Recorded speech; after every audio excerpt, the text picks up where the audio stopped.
I'd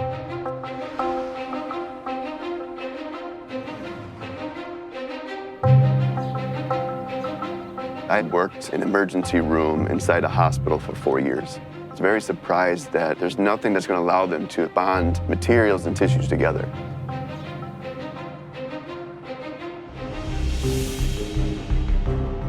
So up on the screen here, you can actually see the method that they're using every day today to suture blood vessels. It hasn't changed in over 100 years. Every one of those blood vessels they have to repair takes about 20 minutes of suturing. That can cause unnecessary damage and a lot of pain. I had this idea to make a new type of chemical glue. It could theoretically be activated and deactivated with light or voltage or even magnetic fields, and it'll create these tiny little micro hooks, almost like Velcro, that allow you to cross-link almost any type of surface. We knew that it had a big chance of failing. I had many discussions with my mentor, Subu. He liked my ideas, and he gave me a lot of encouragement and said there needed to be some kind of breakthrough there. And so we went for this initial grant funding, something like $50,000. The first application will be an implantable medical device. I thought I'd given a perfect presentation. This is unproven technology. You don't have enough data. We don't think it's going to work. How are we supposed to be confident that you're going to be able to do it? We got turned down, so I was like, what do we do next? And then we submitted for a $1 million grant.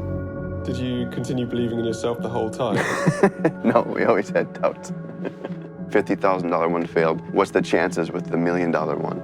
And I remember just literally jumping out of my chair. We got that $1 million grant. When we got this initial funding, we had to decide which type of materials we're going to use, natural or synthetic materials. Natural compounds have a better reputation in terms of biomedical devices and biomaterials. We naturally went with these. The first few experiments, they went great. But then the next week, they'd be completely different results, and we didn't understand why. Day in, day out, it wasn't working. For 2 years, I watched as the data sets came in and said that even though it's not working, we need to keep going down this direction. What's the definition of insanity, Terry? When you keep repeating something and expecting different results, right?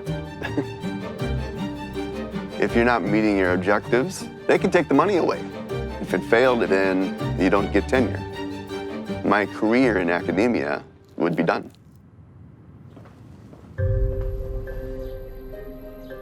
When he came up for promotion, as the chair of the department, it was my unpleasant duty to inform him that he did not get through his tenure process.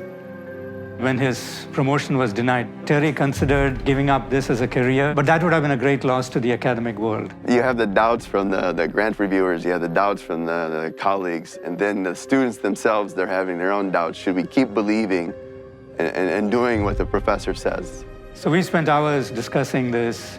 I was able to convince him that his work was worth pursuing.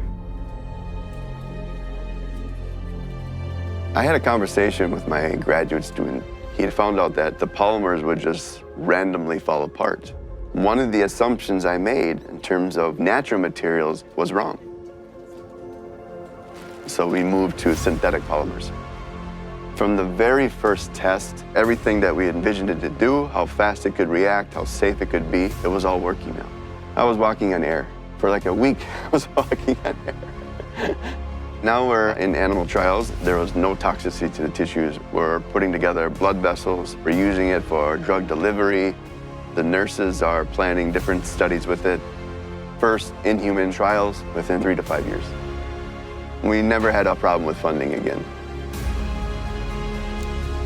His second attempt was enough to get him tenure, and now it's recognized as a wonderful contribution to bioadhesives. A lot of people are emailing us now. Can we make sandpaper with it? Can we use it to glue together different automobile parts? We're not moving into automotive. Automotive called us.